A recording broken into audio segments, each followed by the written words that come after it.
Carl. Stop it.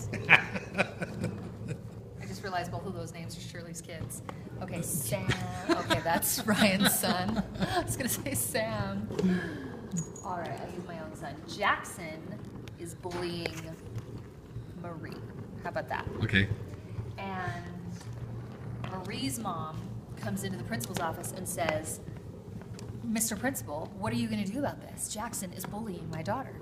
And the principal, not having any idea what to do, because principals are not trained on how to deal with trauma, they are not trained on how to deal with bullying, and they are not trained on alternatives to suspension. They're only trained on suspension and detention and punishment and any other punitive measure. That's what they're trained on. So they don't really know what to do.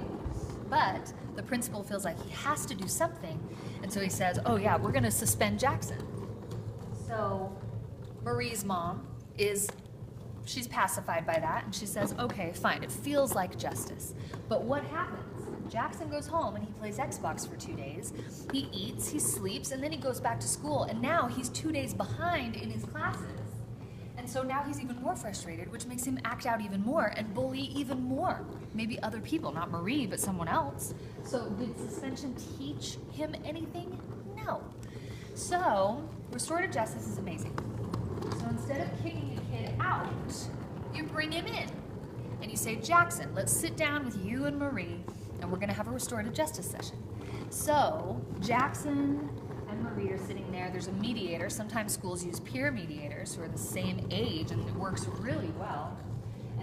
But there's a mediator. So let's say in this instance, it's a counselor. So the counselor sits down and says, okay, Marie, I would like to hear what happened from your point of view. And Jackson, you're not going to interrupt. Whatever Marie says is her perspective, and she is entitled to saying whatever she wants to say.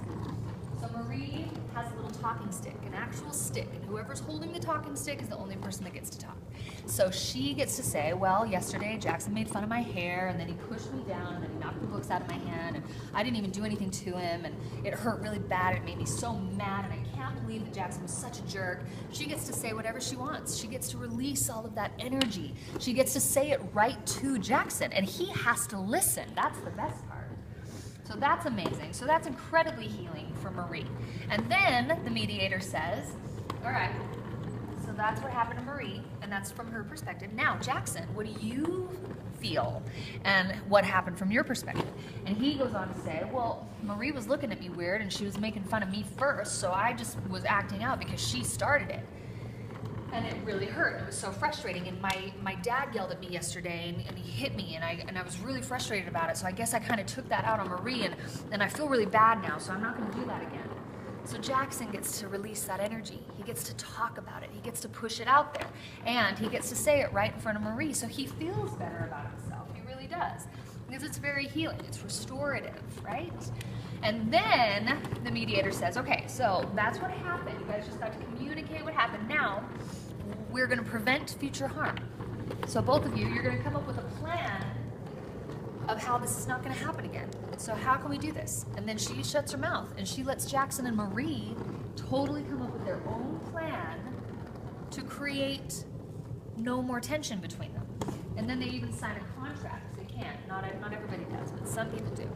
They sign a contract that says, we're not going to really talk to each other anymore because we kind of trigger each other, and then we're just going to go our separate ways. And then they do not force an apology, because a forced apology doesn't do anyone any good. So, but you do have to choose to see the other human being as a human being who is worthy of dignity, worthy of being treated with respect, right? So you don't force an apology, but you restore the relationship by choosing to see that the other person that you've had a conflict with is a human being worthy of dignity, right? Right. So it restores the relationship, and it helps a child build empathy, learn how to face a conflict head on instead of just going away. Suspension removes them. Restorative justice makes them face it head on. How hard is that? How hard is it to face someone you've had a conflict with head on, looking them in the eye, saying, this hurt me, right?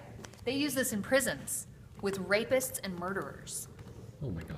They do, and it is beautiful because they're able to heal and they're able to move forward and apologize. It's beautiful. Restorative justice is amazing. I'm not sure why you filmed all that.